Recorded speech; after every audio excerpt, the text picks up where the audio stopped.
gërëm leen ci ànd bi ak ñun ITV waxtu xabaar wax yi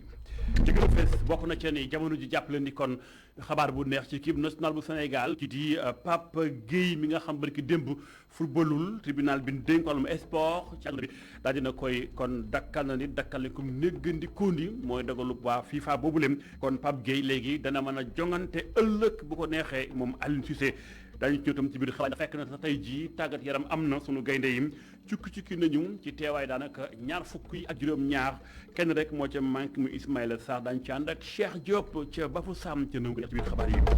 doon ci bokk itam lu jëm ci élection locale yi nga xam ne ko dëgmal élection locale la ñu wax ci ne barab ba nga nekk fa nga koy watee ji muy fa nga dëkk ndax askan wi ne ci réew tax di waa Ndakaaru di fi liggéey ci dëkk seen ay dëkk ndax ku ci ne dana la jaxal dem sa dëkk ngir mën a wate ji ñenn ñi waaw jar na ko ñeneen tam ña ngay leeyam dañu ci ñëw ànd ca gëstu Mamadou Sy ci biir xabaar yi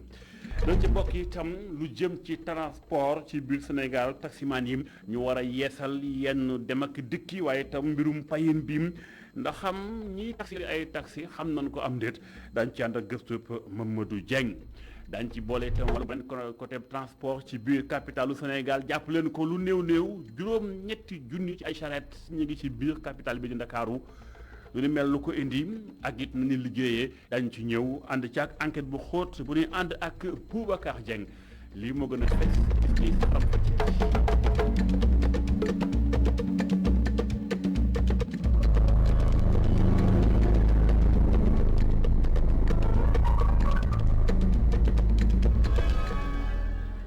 sant leen gërëm leen ci ànd bi ak ñun ITV fan ci xabaaru marax yi ñu koy tàmbalee ci lu soxal mbirum sport actualité oblige sport ko daal di tàmbalee ndax foofee mooy li kat nit jonn soxal lu bari ci doomu réewum Sénégal jàpp leen ko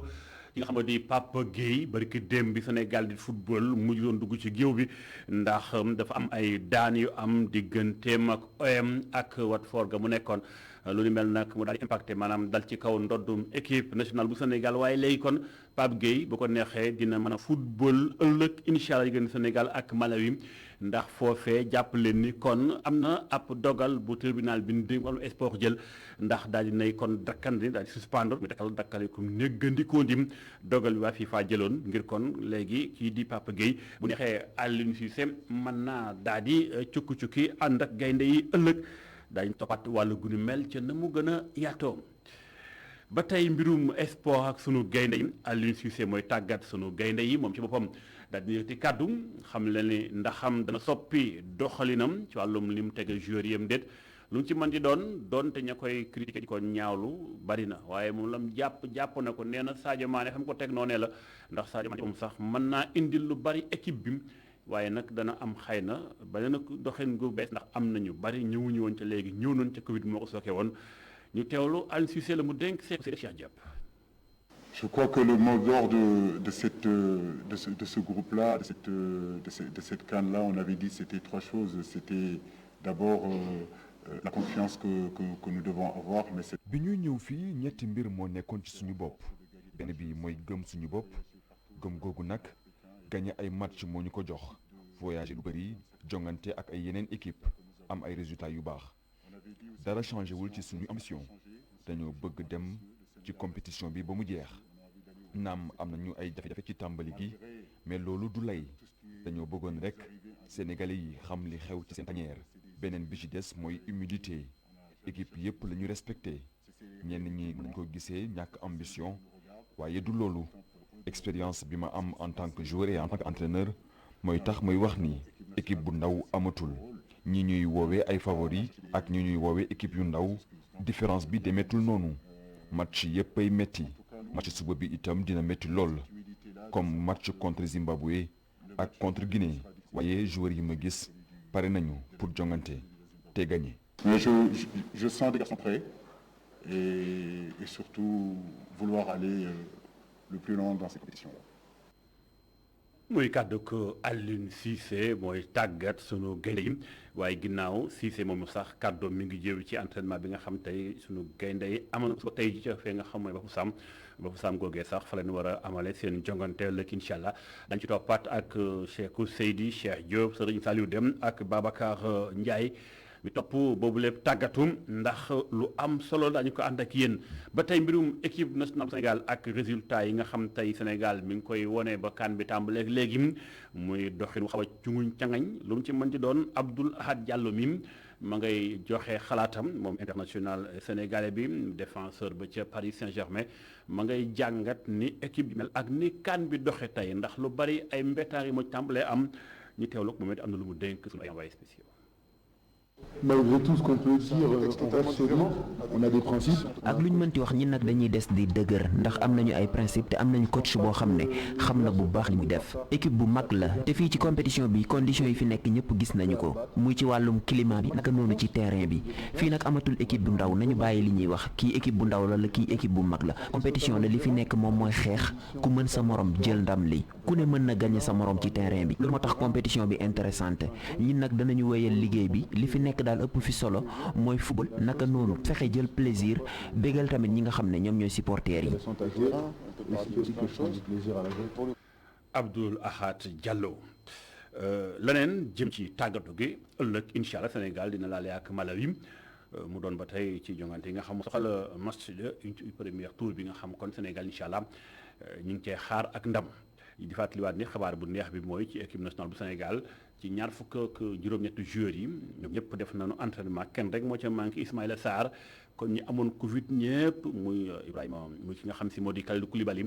ak ñoom Idrissa Gana Gueye ak ñoom ñëpp bokk nañ ci entraînement tey jii du ñaax dañ ci ñëw sax bala xibaar yi jeex ca nu mu gën a yaatoo beneen jongante buy am du ci football bi waaye lii moom jongante élection locale la jàpp leen ko fi mu toll nii kenn ku ne ci mbër yi yaa ngi samp sa dënn di fëgg sa dënn jàpp sa gox yaa ci war a man waaye nag mu am ñu wataakoo ni mooy électeurs yi ñoom ku ci ne élection locale la ñuy wax diwaanu Sénégal yee ko moom ku ci ne gox ba nga dëkk fa nga war a wate ji mooy fa nga bindoo te ñu bari ci réewu taax bu ñu ko xamee ñu ngi fi ñëw kenn ku ne am nga dëkk boo war dem fa faa wate ji yu bari ci ñun waaye ndax xam daañu dem wate ji am déet ñenn ni waaw daañu dem ñeneen tam ña ngay leem jàpp ni xëy na mbir mi daal la mu mën a jur ci soppeeku bariwul ñu xuus ànd ci ak gëstu Mamadou Sy reportage.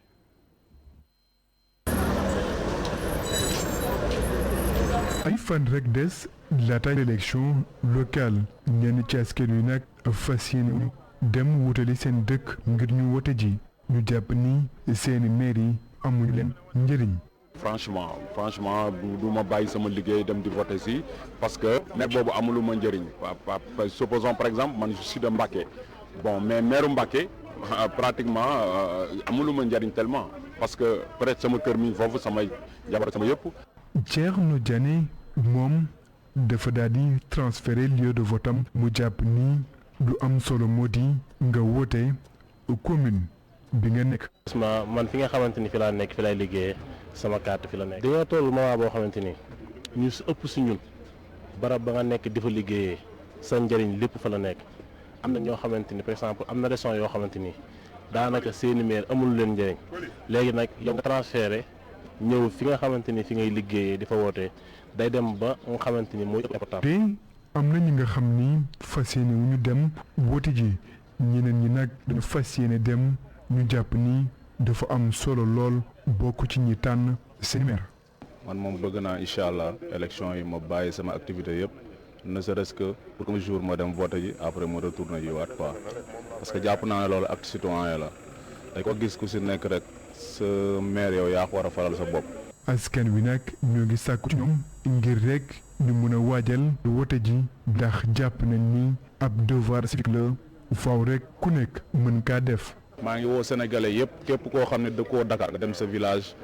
ci localité nga dem voté ji soo voté ji après nga retourné ji waat ñi nga xam ne également dañoo ñëw fii nii di voté fii nii les impératifs ñoom ñu dem voté ji devoir la parce que tamit mënoo taxaw ne président bi liggéeyalu ma wala maire bi defulu ma lii wala député bi defulu ma lii vote loi yi mu voté alors que buñ la wooyee ne la ñëwal wax doo dem da ngay ñëw wax vote dafa am njëriñ. ay fan yu néew des laata ñuy amal élection locale yi ñenn ci askan wi nag fas yéene wutali seen commune ngir ñu mën a wote ji ñeneen ñi nag dañoo rek daal di tànn def transfert de lieu de vote ñoom ñooñu ñëpp fas yéene nag bokk ci ñuy tànn seeni maire. jaajëf Mouhamadou Sy ma nga woon ca booru Sandaga ak la ko wër jàppeta sen xabaar yi wéy lii mi ngi soxal ba tey mbirum élection locale yi ndax ñu bari dañoo seetlu ni yenn chantier ci biir Sénégal na capitale bi nga xam mooy Ndakaaru ba ñu ko tàmb rek élection daa jege si ndax loolu jamono ñuy fu bari ci gox goxaan yi ñu ngay koccal ñu ngay gas ak xuntee ka tabax ak toj ñenn gis yooyu baax na waaye bàyyi élection ñëw ngay tabax daal nekkul lu nañ koy def ci ba mu jotee ak ba mu ñoree ñenn sax dem bay ñaawlu ni mu indee pëcc xoo ci dem ak dikk bi kenn dem ak dëkk bi dafa jaxasoo ngir nga sax nokki mpeex jafe na lool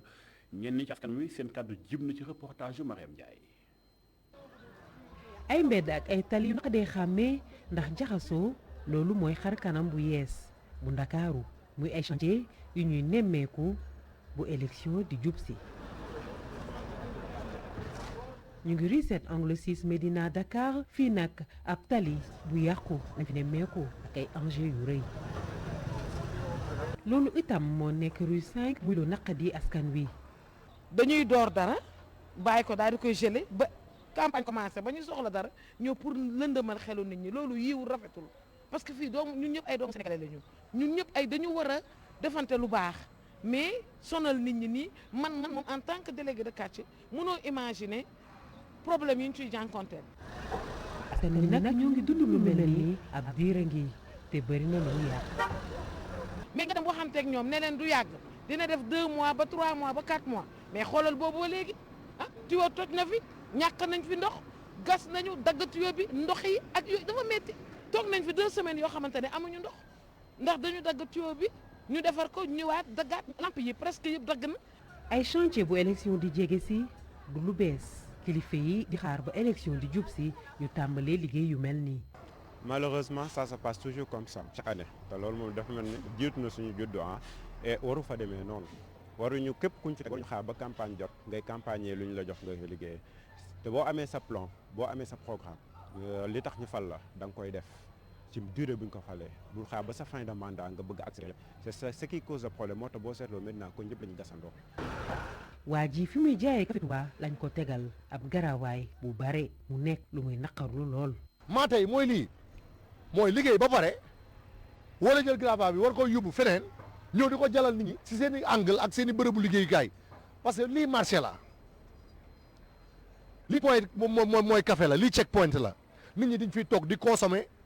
di lekk di naan nga ñëw jalal ñu xeer gi depuis presque 72 heures. jafe-jafe dem dikk bi ay tuyau ndox yu dog wala ay courant yu dagg ak yu ni mel loolu la chantier yu bare yi nekk Ndakaaru jur fii nag ci Médina askan wi ñu ngi ñaan liggéey bi bar.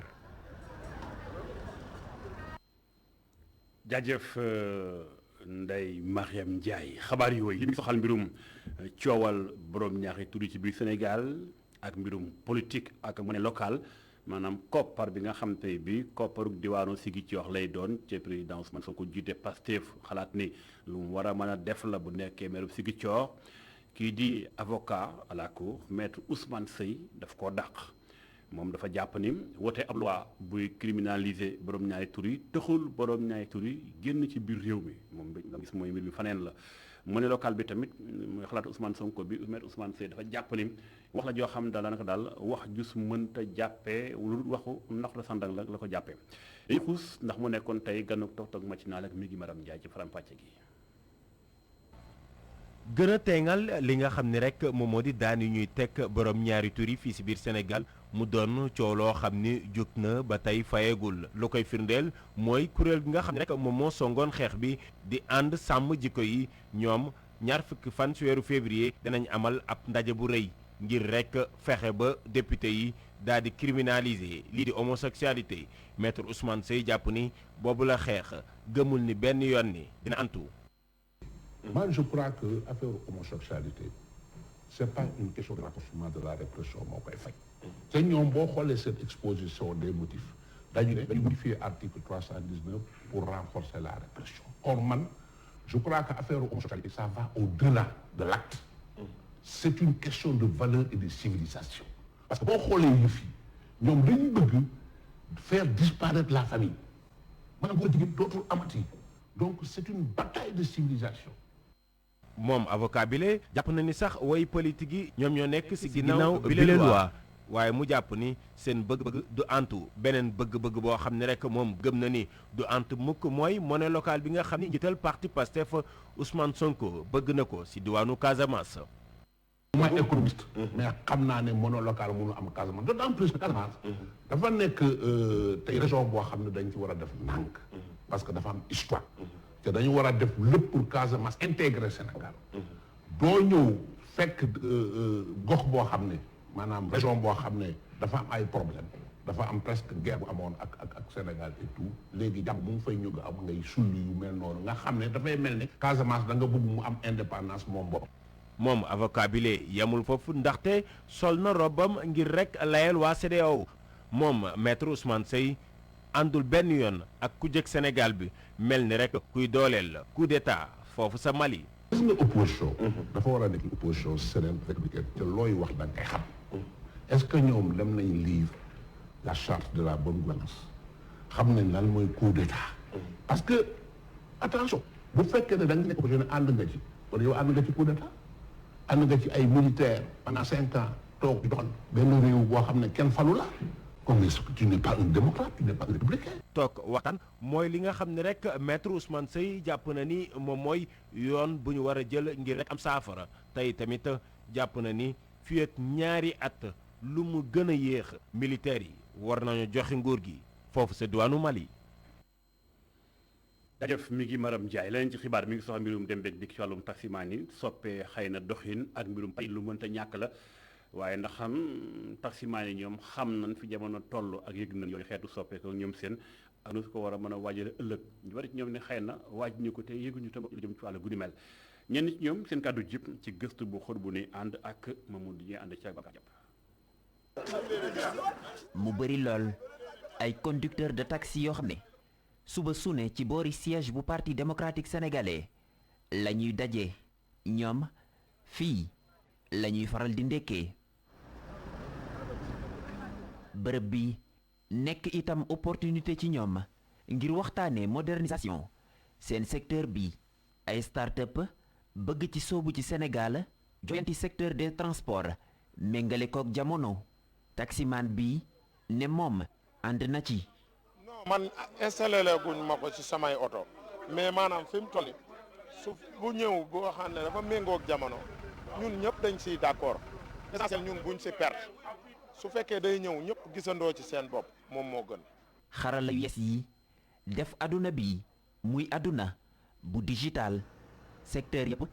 war a jubantiku méngoog jamono naka noonu secteur des transports ci gis-gisu Abdoulaye moom taximan la ëpp na fukki at. jamono moom bu ñëwee da ngay dox xam nga li yëpp amul woon yooyu foog Orange Money amul woon te léegi lépp loolu la laaj bu njëkk da ngay wax client wala ngay wàcc di wuti monnaie fu ne nga dugg fa léegi nag bu fekkee ne moom yor na compte lay envoyé rek mu daal di def jamono bu ñëwee da ngay changé ànd ak moom loolu moom vraiment moom neex nañu trop. chauffeur yi ñoom sax dàquñu seeni client di leen fay jaarale ko ci application mobile yi ñuy denc xaalis waaye loolu bu fekkee ne client bi mënees naa am ci moom confiance. bu fekkee man xool naa la yow mii ma xam ne carrément yow mi doo nit koo xamante ni da ngaa xaw a jubadi xam nga ñun suñu jàng bi demeewul noonu ma la xoolee carrément xaw a am xel ñaar ci yow nag du ma nangu ni am naa ko dama naan la carrément aw ma ko mais bu ma am xel ñaar ci yow jàpp ne yow ni nga mel nii daal di nga wax li nga def dinaa ni lii naa ko. ah waaw démb rek ki naa fay na ma génn naa dëkk bi mu transféré ma bi 50 000 aw ma si benn jafe-jafe même porte-heure taximan guddi laa deewaa nga fay ba ñu waxee deewaa nga fay ba fay prix fay ba fayaale transfert bi. vraiment bu amee tamit dañu baax comme bu njëkk compteur moo amoon da nga daan def compteur kii amul léeg-léeg compteur amatul loolu day tax bon werante bu bëri du am sa diggante ki ak client bi quoi bu amee tamit loolu dina gën a. ay start-up bëgg a soobu ci secteur des transports ci Sénégal digitalisé ko ñoom taximan yi ñu ne contruñ méngoog jamono. jaajëf Mamadou Dieng xabaar yi wéy dellusiwaat ci mbirum sport maa ngi koy ñu sàng ci bopp xibaar yi da leen delluwaat ci bopp sàmm foofee fa la sunu gaynde yi samp seen kan jamono ji tembe di fa jongantem waaye tam di fa cukki-cukki muy tàggatu ki ëllëg ñu ngi waajal jongante ak Malawi tey jii sunu gaynde ci suba def nu tàggatum ci kanamu coach beeg staff technique bi xel nag am nañ ci yaakaar ni mën naa daj lu bëri ndax ñu bëri ñëw nañu ginnaaw Covid ba leen jàppoon ñu xuus ba fu saam ànd fa correspondance sum Cheikh Diop ak ñamu àndal. ni ñu koy amalee saa su ñuy waajal match entraînement bi daanaka fukki simili ak juróom dong la ci presse bi di am ba ñu tàmbalee sax groupe bi daanaka ñoom ñëpp amal échauffement bi ba mu des Abdoulaye Seck mi nga xam ne ba fi mu ne nii daa amee ay gaañu gaañu. groupe boobee sax Papa Alassane Gueye ba tey mi ngi ci biir moom mi nga xam ne tribunal arbitral du sport daa yëkkati daan yi ñu tegoon ci kawam tere woon ko bokk ci compétition bi ba tax na sax jamono yi mën nañoo yaakaar ci moom li des ci Coupe d'Afrique bi ba ñu tàmbale lañ ko xaaj groupe bu juróomi joueur di amal ay conservation te jamono yooyee Tony Silva mi ngi entraîné Edouard Mendy ak ña ca des ci kanamu camp yi jongante bi Sénégal war a amal ci talaata ji dina amal ay coppite yu ñu ciy xaar ndax joueurs yi amoon jàngoro ji di coronavirus ñoom ñëpp daanaka ñëwaat nañ ci camp yi Edouard Mendy mën nañoo jàpp ne dina wuutu Seny Dieng naka noonee Kalidou Koulibaly ci défense bi remplacé kii di Pape Abou Cissé donte ne amal nay jongante yu baax. Bouna Sarr am nañu yaakaar ne dina jël place kii di Ibrahima Mbaye ci wetu ndeyjoor gi waaye moom Boulaye Dia mu koy wutu rek gën koo kawe tuuti. Idrissa Gana Gueye Nampalys Mendy ñuy ànd ak Cheikhou Kouyaté ci milieu terrain bi Sadio Mané ak Habib Diallo mootal lii di attaque bi. Sénégal dina jàkkaarloog Malawi ci talaata ji bu fukki waxtu ak juróom-benn jotee ci stade Koikong Bafoussam ñetteelu jongante boobu sax ci la ñuy xam kan mooy nekk ci boppu poule B bi diggante Sénégal ak Guinée mi nga xam ne dina jàmmaarloog Zimbabwe ci jamono yooyee. Cheikh Diop Sekou Seydi Serigne Saliou Deme Babacar Ndiaye ca Bafoussam googee sax am ngeen xibaar ne kon fi ñu toll nii kii di gardien di international sénégalais bi Edouard Mendy dañ ko daal di tabb mu doon meilleur gardien ci àdduna muy meilleur gardien du monde FIFA def lu ni mel daañu ñëwaat incha allah ci nu mu gën a yaatoo ñu wéy ca xabaar yi songu enquête bi lañ jagleel tey ci altine tey jile.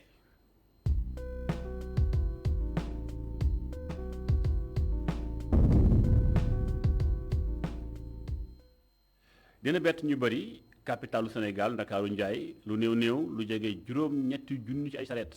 mi ngi fi yeba kay yebbi ay bagage ba ci sax ay nit yenn saay bu jamono laajee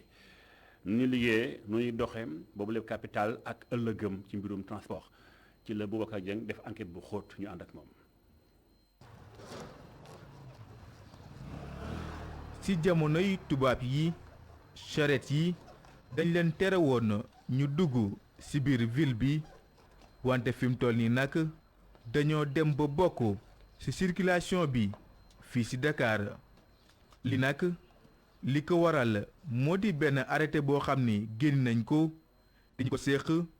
ñoo di ministère de l'élevage ministère du transport ak itam ministère de l'intérieur lii nag mi ngi am ci atum 2016 ba léegi. arrêté bi mooy benn document bu ñu xaatim boo xamante ni ñetti ministère ñoo ko ŋànk nga xam ne ci la ñu def lépp loo xamante ne ni charrette wala voiture wala charrette mbaam suñu bëggee daw ci biir dëkk bi dañu war a topp vraiment ndigal yooyu noonu nekk ci document boobu mooy ci biir arrêté bi donc am na arrêté boo xam ne vraiment signé nañ ko depuis 2016 te mi ngi nekk en vigueur te ñuy dimbalante aussi ak acteurs yi pour que ñëpp xam arrêté boobu ak lan la wundu arrêté boobu lan ci nekk. daanaka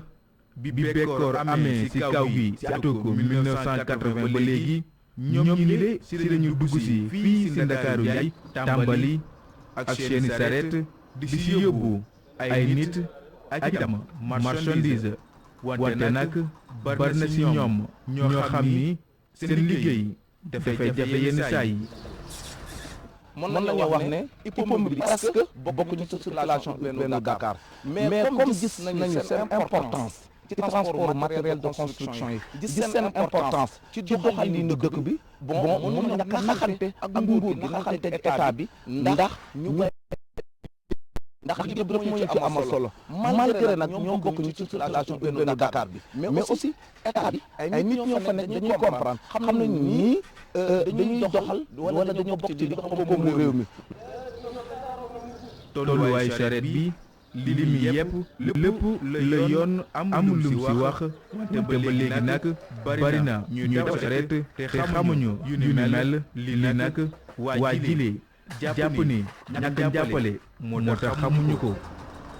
Le gouvernement à l'époque avait promis que dina def le maximum possible yéegal ko au sommet de l'État mu yéegal ko ci kaw won ne ñii ci dëkk lañ dëkk dañ leen a war a encadrer wutal leen permis de conduire mais won leen lan mooy code de la route ñu jàngal leen ko moom nag amoon na volonté bi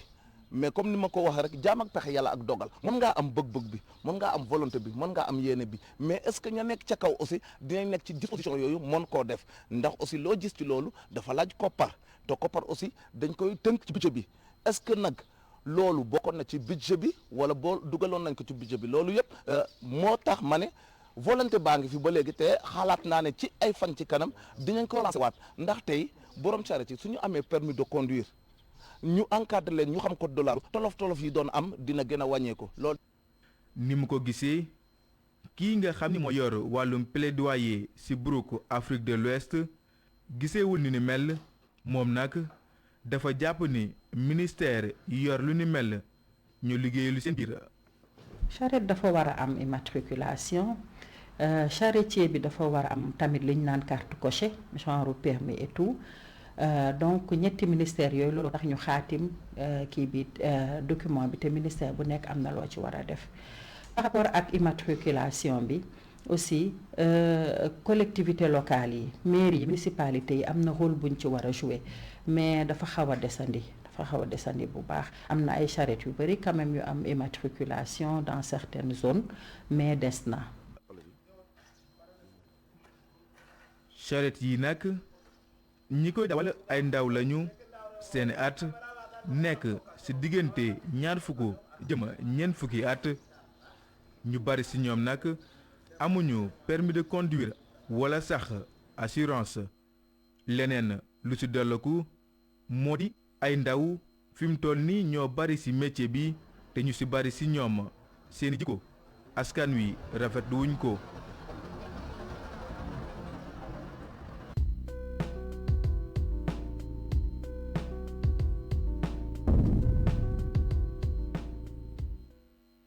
jaajëf Boubacar Dieng waaye itam jaajëf cànd bi ak ñu ci TV lii moo daal di tëj ci jukkib xabaaru marax ci seen télévision yi TV ñu bàyyi Cheikh Fall ak i gannaaw mu doxal ca bloc d'information ba la totale lay doon ba ci kanam jaajëf